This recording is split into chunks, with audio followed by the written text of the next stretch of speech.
Hello everyone, this is FK mech official YouTube channel. My name is engineer Farman Khan. आज की इस important video में हमने इलेक्ट्रिकल रेजिस्टेंस के बारे में बहुत ही डिटेल में डिस्कस करना है। पिछली वीडियो में हमने जो बेसिक इलेक्ट्रिसिटी है, जिसमें हमने वोल्टेज, करंट, इलेक्ट्रिकल पावर और किलोवाट आवर, उनके बारे में बहुत ही डिटेल में बताया था। सो आज की ये वीडियो इलेक्ट्रिकल रेजिस्टेंस से मुतल्लिक है और इसमें हम ये चीज़ डिस्कस करने की कोशिश करेंगे कि जो इलेक्ट्रिकल रेजिस्टेंस होता है तारों के अंदर या कुछ किसी भी कंडक्टर के अंदर, ये इलेक्ट्रिकल रेजिस्टेंस बेसिकली क्या होता है और ये कौन सी चीज़ों से इफ़ेक्ट होता है। मिसाल के तौर पर तार का लेंथ अगर कम या ज़्यादा होता है, तार का क्रॉस सेक्शन अगर कम या ज़्यादा होता है, उसके बाद टेम्परेचर अगर कम होगा या ज़्यादा होता जाएगा तो मुज़ाहमत पे क्या असर पड़ेगा। इसके बाद टेम्परेचर का रेजिस्टेंस के साथ, जब टेम्परेचर बढ़ता है तो रेजिस्टेंस के साथ, उसके बाद पॉजिटिव टेम्परेचर कोएफिशिएंट, जब टेम्परेचर बढ़ता है तो रेजिस्टेंस के साथ इसका रिलेशनशिप क्या होगा। कुछ चीज़ों के अंदर जब टेम्परेचर कम होता है तो उन चीज़ों का रेजिस्टेंस के साथ क्या ताल्लुक होगा, जिनको एंटी मटेरियल्स हम कहते हैं। ठीक है, नेक्स्ट स्लाइड में हम डिस्कस करेंगे अबाउट दी रेजिस्टिविटी। जो चीज़ों के अंदर मुज़ाहमत की जो एक इस्तिताअत होती है वो क्या होती है। साथ साथ आगे मैं एक छोटा सा टेबल आपको दूंगा जिसके अंदर मैं रेजिस्टिविटी की वैल्यूज़, कुछ इम्पोर्टेंट जो हमारे पास मेटल्स यूज़ होते हैं, जिनको हम अपने रेफ्रिजरेशन एंड एयर कंडीशनिंग में वाइडली यूज़ करते हैं, उनके अंदर रेजिस्टिविटी की वैल्यू और साथ साथ कंडक्टिविटी की वैल्यू, ये सारी चीज़ें जो है ना आज की इस वीडियो में हमने डिस्कस करने हैं। सो शुरू करते हैं आज की वीडियो को। बट इससे पहले about me, my name is engineer Farman Khan, lecturer HVAC at government technical college in Pakistan. अगर आप लोग मुझे YouTube, Facebook page, WhatsApp group, इन तीनों प्लेटफॉर्म पर अगर आप मुझे फॉलो अप करना चाहते हैं तो तीनों प्लेटफॉर्म्स की जो लिंक्स है वो मैंने ऑलरेडी डिस्क्रिप्शन में दिए हुए हैं। आप वहाँ से जाकर लिंक को क्लिक करके मेरे साथ जुड़ सकते हैं। अगर आप कोई HVAC मैकेनिक है या फिर HVAC स्टूडेंट है और आप ऑनलाइन ट्रेनिंग लेना चाहते हैं, जो कि हम डेली एवरी नाइट 9 PM पर जूम पर एक ऑनलाइन क्लास लेते हैं, अगर आप उसमें हमारे साथ शामिल होना चाहते हैं तो इस व्हाट्सएप नंबर पर मेरे साथ कांटेक्ट कर सकते हैं। सो शुरू करते हैं आज की इस लेक्चर को। और सबसे पहले मैं आपको बताता चलूँ कि इलेक्ट्रिकल रेजिस्टेंस क्या होता है। Electrical resistance is a property of a material that opposes the flow of electric current through it. देखिए, इलेक्ट्रिकल रेजिस्टेंस एक प्रॉपर्टी है किसी मटेरियल की जो कि करंट के फ्लो होने के अपोजिट ये पेश होती है। ठीक है ना, ये एक रुकावट है जो कि इलेक्ट्रिकल करंट के फ्लो होने के वक़्त पेश होता है और इलेक्ट्रिकल करंट को फ्लो नहीं होने देता। फ्लो होता है लेकिन कुछ फ्लो जो है इलेक्ट्रिक करंट का वो मुज़ाहमत की वजह से ड्रॉप होता है या फिर मुज़ाहमत की वजह से जो मेटल है इसके अंदर हीट प्रोड्यूस होता है। ठीक है, it is denoted by symbol R and is measured in ohms. The resistance of a conductor depends on its physical characteristics such as length, cross sectional area and the material from which is made. ठीक है, जो बरकी मुज़ाहमत होता है, बरकी मुज़ाहमत किन चीज़ों पर depend करता है, वो डिपेंड करता है किसी भी मटेरियल के लेंथ पर, क्रॉस सेक्शनल एरिया पर, मटेरियल का टेम्परेचर पर और जिस चीज़ से मटेरियल बना हुआ है उस चीज़ पे डिपेंड करता है। मुज़ाहमत का जो सिंबल है वो क्या है, वो R है और इसको हम ओहम यानी ओमेगा के निशान से ज़ाहिर करते हैं। ये हमारे पास एक तार है, लेट्स सपोज ये एक 329 का तार है। ये 329 का जो तार होता है इसका मतलब क्या होता है, फ़र्ज़ कर लीजिए 329 के अंदर जो 3 बारीक तारे हैं वो ये हैं। ठीक है, मैंने इसको थोड़ा सा बड़ा आपको शो किया हुआ है। आपने समझना है कि जो 329 का जो तार होता है उसके अंदर जो बारीक 3 तारें होती हैं, एक बारीक तार ये है, दूसरा बारीक तार ये है, तीसरा बारीक तार ये है। ठीक है, अब अगर इस एक बारीक तार को हम स्क्रू गेज के अंदर पकड़ लें तो ये 0.029 इंच के गेज के बराबर हो जाएगा। 0.029 इंच का मतलब ये है यहाँ पर कि फ़र्ज़ कर ली ये जो यहाँ से लेकर यहाँ तक जो लेंथ है ये 1 इंच का है। ठीक है ना, ये 1 इंच का है। अगर इस 1 इंच के लेंथ को हम 1000 बराबर हिस्सों में तकसीम कर लें, अगर हम इसको बराबर 1000 हिस्सों में तकसीम कर लें तो 1000 में से अगर आप 29 हिस्से लेंगे तो इन 29 हिस्सों के बराबर अगर तार की मोटाई होगी ये 0.029 इंच के बराबर होगा। इसकी यानी जो मोटाई है वो 0.0 0.029 इंच के बराबर होगा। या इसको आप ऐसे भी लिख सकते हैं कि 0.029 इंच बटा हुआ 1000, यानी ये फिर इस तरह हो जाएगा 29 डिवाइडेड बाई 1000, ठीक है ना। यानी 1000 में से अगर 29 हिस्से की किसी तार की मोटाई हो, ठीक है ना, ये इंच के अंदर अगर 1 इंच को आप 1000 हिस्सों में डिवाइड कर ले और 29 हिस्से किसी तार की मोटाई हो, तो उस तार को हम क्या कहेंगे, 0.29 का गेज कहेंगे इंचों में, ठीक है। अगर इस तरह की 3 तार हम ले ले तो 3 तार लेने का मतलब ये है कि यानी 29, यानी ये इशारिया 0.29 प्लस इशारिया 0.29 प्लस इशारिया 0.29, अगर इन तीनों को आप जमा करेंगे तो इससे तकरीबन क्या आ जाएगा, 0.87 कुछ इस तरह का आ जाएगा। यानी अगर आप इन तीनों तारों को यकजा करके किसी चीज़ को देंगे तो इसका मतलब कि तार की मोटाई आपके पास कितनी बन जाती है, 0.87 इंच बन जाती है, ठीक है। तो कुछ इस तरीके से जो तार होता है उसकी हम ये जो थिकनेस है वो कैलकुलेट करते हैं। अच्छा, नेक्स्ट चलते हैं और यहाँ पर मैं आपको थोड़ा सा बताता चलूँ कि कंडक्टेंस और रेजिस्टेंस ये दो प्रॉपर्टीज़ हैं किसी भी मटेरियल के, जो हम अपने रेफ्रिजरेशन एंड एयर कंडीशनिंग में इस्तेमाल करते हैं। उनमें दो जो है ना ये प्रॉपर्टीज़ होते हैं, या तो कोई तार जो है ना वो अच्छा कंडक्टर होगा या फिर कोई तार अच्छा रेजिस्टर होगा। कंडक्टेंस का मतलब कि किसी तार की या किसी मटेरियल की वो प्रॉपर्टी जिसमें वो अपने अंदर कितना अच्छा और स्मूथ तरीके से करंट को फ्लो करवा सकता है, that is called conductivity.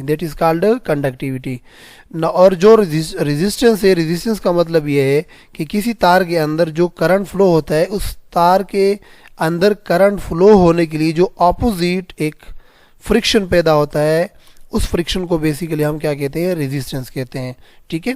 So resistance और कंडक्टेंस जो ये आपस में उलट है, जो कि मैं आपको आखिरी स्लाइड में इंशाल्लाह डिटेल में बताऊंगा। अब यहाँ पर हम बात करते हैं कि जो रेजिस्टेंस होता है किसी मटेरियल के अंदर या तार के अंदर, वो किन चीज़ों से अफेक्ट होता है। फर्स्ट ऑफ ऑल है हमारे पास लेंथ। अगर किसी मटेरियल का लेंथ बढ़ाया जाए या कम कर दिया जाए, उससे क्या फ़र्क पड़ेगा उस मटेरियल के रेजिस्टेंस पर। The length of a conductor is directly proportional to its resistance. Longer conductors generally have higher resistance impeding the flow of current more than shorter ones. This relationship is expressed by the formula, ठीक है। ये इसका उर्दू में जो है ना आप जो डिफिनेशन है वो आप पढ़ सकते हैं।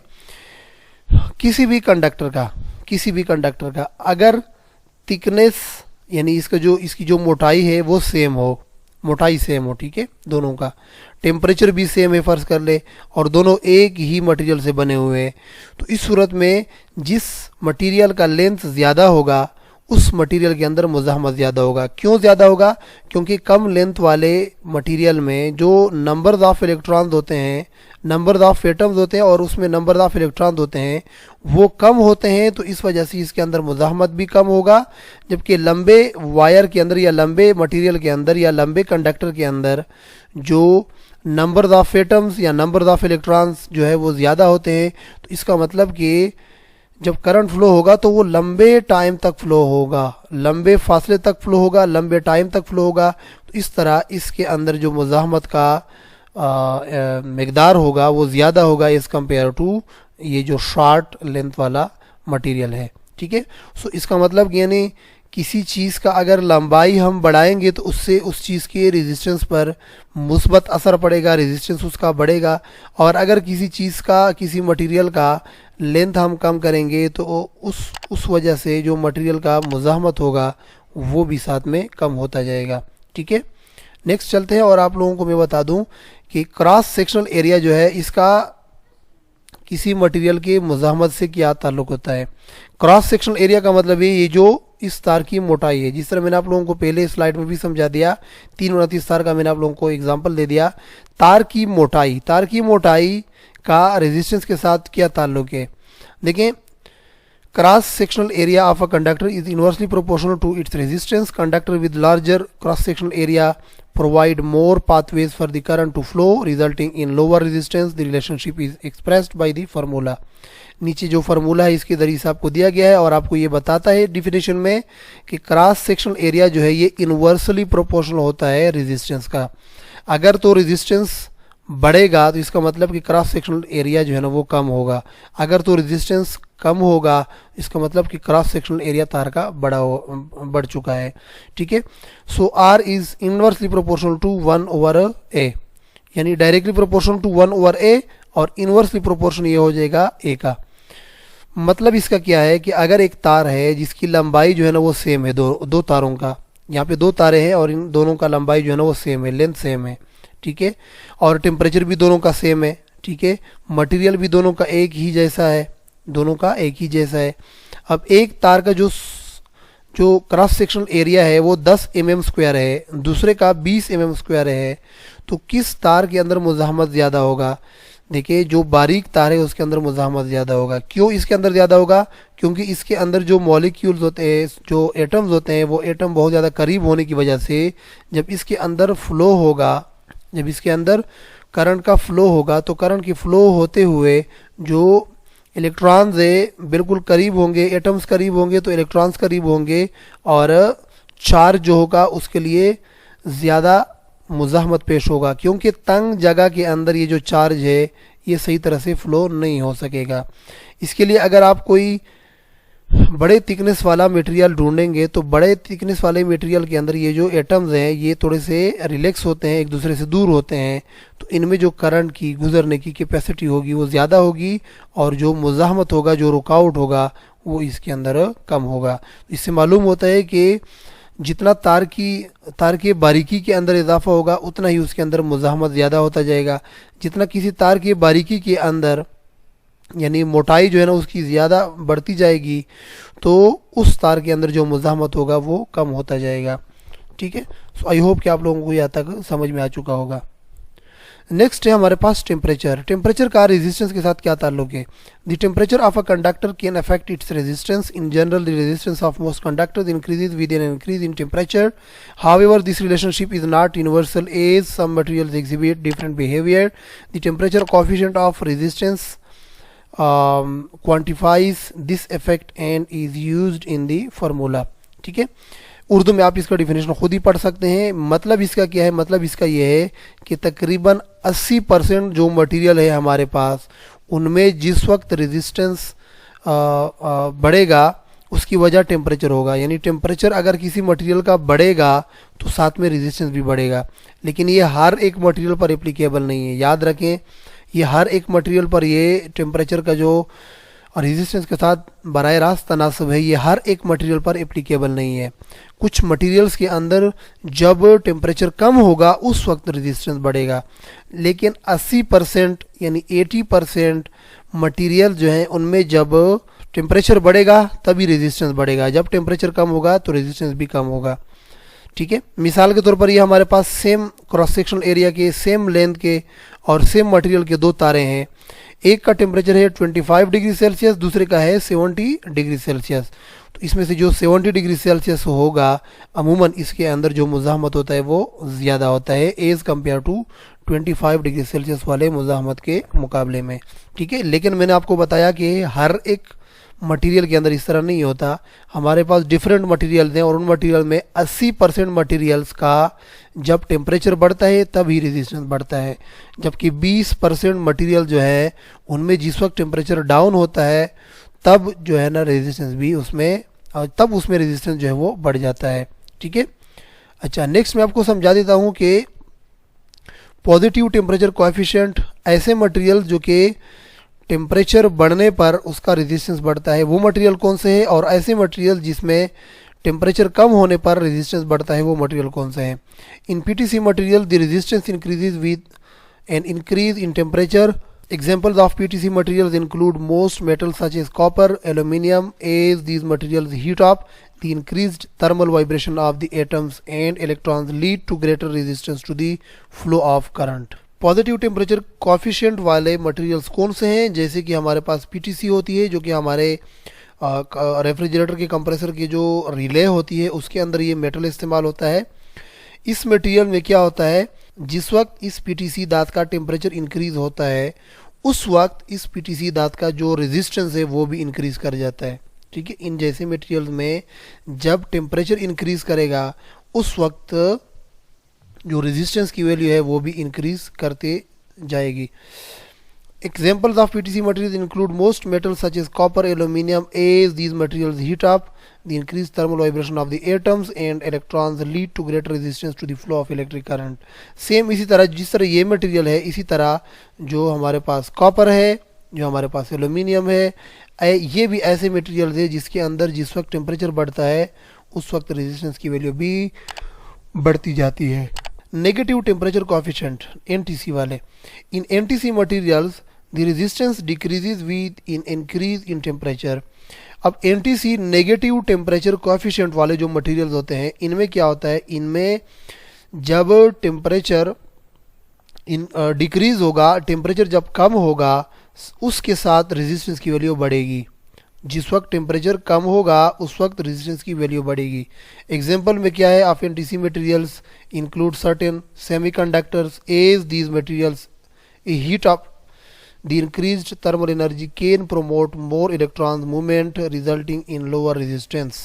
जब इन चीज़ों का, जैसे कि इसके अंदर जो मेटल है, सिलिकॉन है या जर्मेनियम है, जब ये मेटल इसका जब